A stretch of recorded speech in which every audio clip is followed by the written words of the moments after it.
Pribatutasunaz hitz egingo dugu, sortzen dituen arazoak, sekretu ezak, batez ere blog liburuan oinarritutako arazoetan, konfiantza, segurtasun eza, maltzurkeria, erreakzioak, pentsamenduak, gure ustez hauek dira gai nagusienak.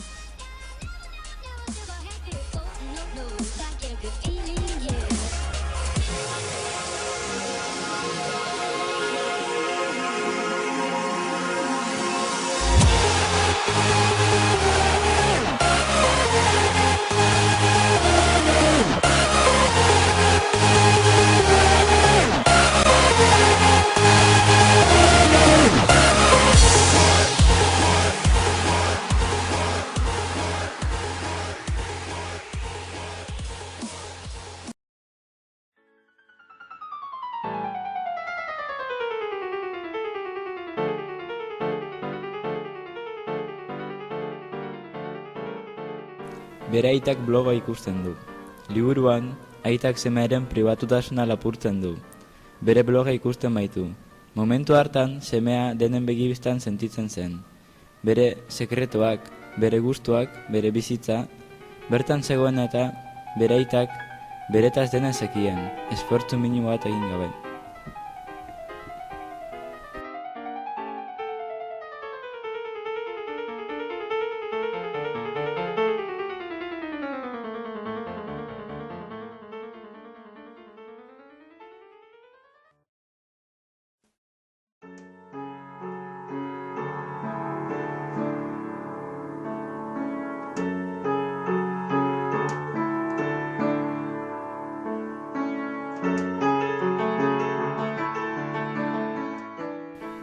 Agian, bakardadea, bortizki sentitzea, nor bera dena ez onartzea izango dun.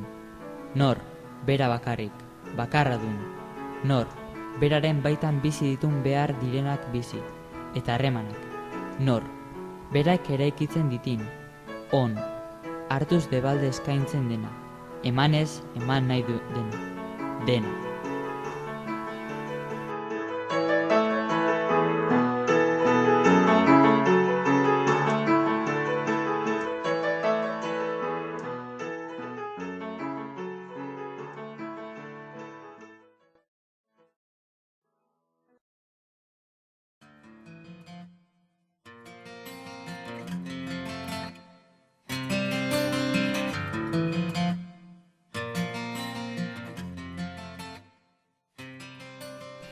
Interneten pribatutasuna. Gaur egun, internetek bakoitzaren pribatutasuna denen begibistan uzten du. Azkenean denok denen begibistan geratzen gara. Denak denetaz dakigu, zein garen, nolakoak garen, zer egiten dugun gure gustuak.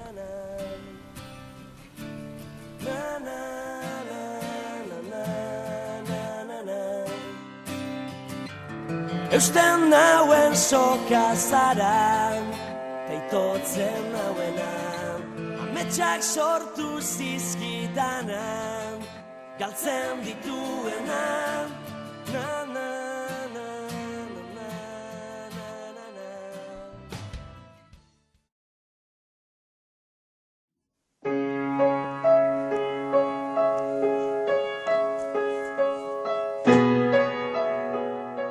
Dena gorde nahiko nuke beti nire oroimenean, sakontasunean, bizirik. Eta egunen batean, atzera begiratu eta konturaz gaitezen bat-batean basamortu baten erdian ari garela garatzen. Hasiera, gure oasia, eskura ezina.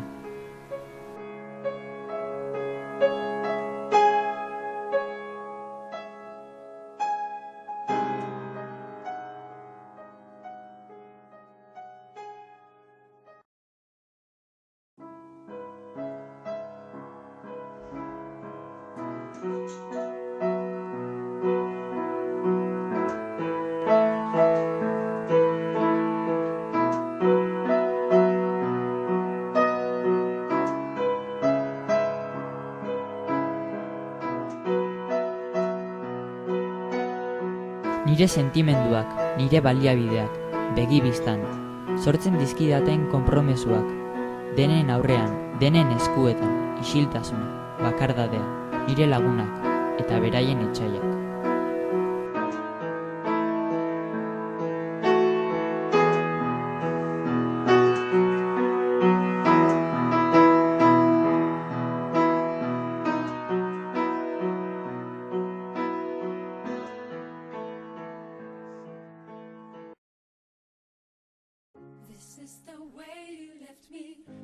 not pretending. No hope, no love, no glory, no happy ending. This is the way that we love, like it's forever. Then live the rest of our life, but not together. Wake up in the morning, stumble on my life. Can't get no love without sacrifice. If anything should happen, I guess I wish you well. A little bit of heaven. Gero eta txikiagoa da munduan dagoen pribatutasuna. Orainean, interneten, edozeinei buruzko informazioa bila dezakezu, denbora gutxian. Gero eta sekretu gutxiago ditugu, gure bizitza eta gure buruzko informazioa.